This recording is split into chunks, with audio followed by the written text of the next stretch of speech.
कचरा करू नका घाण, कचरा फेका खिडकीतून एकमेकांना सांगून, कचरा फेका खिडकीतून एकमेकांना सांगून, देशाचं फेडा यारून स्वच्छतेचं कार्य महान, म्हणा इथंच म्हणा, देशाचं फेडा यारून स्वच्छतेचं कार्य महान, निर्मळ ठेवा आरशावानी वाढेल तिची शान, निर्मळ ठेवा आरशावानी वाढेल तिची शान,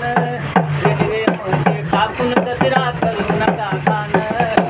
रेल्वेमध्ये टाकून कचरा करू नका घाण, प्रवास आपला येणं जाणं होतं बघा छान,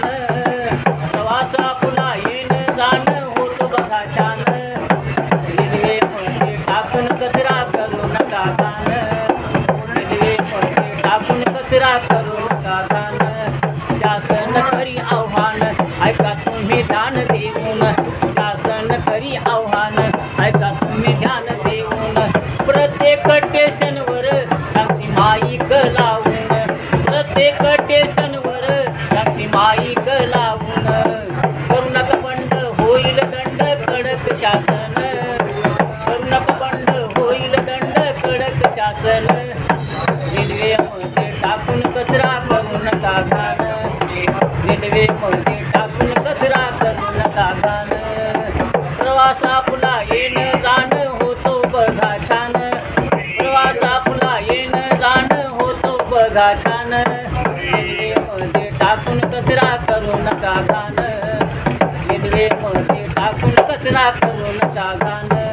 करू नका हो धूम्रपान नेम कायद्याचा मोडून, करू नका हो धूम्रपान नेम कायद्याचा मोडून,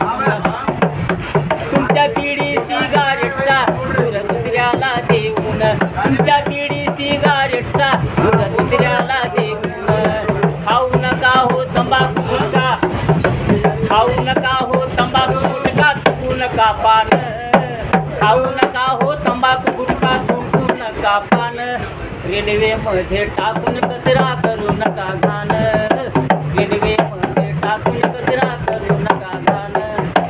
रेल्वेमध्ये टाकून कचरा करू नका घाण, प्रवास आपला येणं जाणं होतो बघा छान, प्रवास आपला येणं जाणं होतो बघा छान, रेल्वेमध्ये टाकून कचरा करू नका घाण, रेल्वेमध्ये टाकून कचरा करू नका घाण.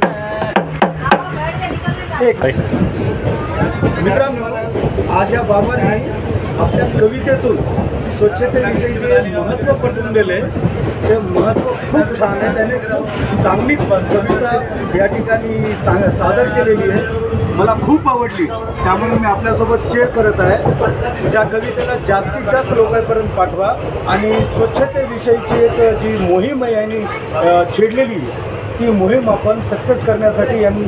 सरकारचं मनापासून स्वागत करूया. त्यासाठी मी सगळ्यात अगोदर यांचं स्वागत करतो की यांनी पुढाकार घेऊन ज्या पद्धतीनं गीत लिहिले, कविता लिहिली, एक नंबर अप्रतिम. त्यांच्या ह्या कार्याला माझ्याकडून सलाम. बाबा तुमचं नाव काय?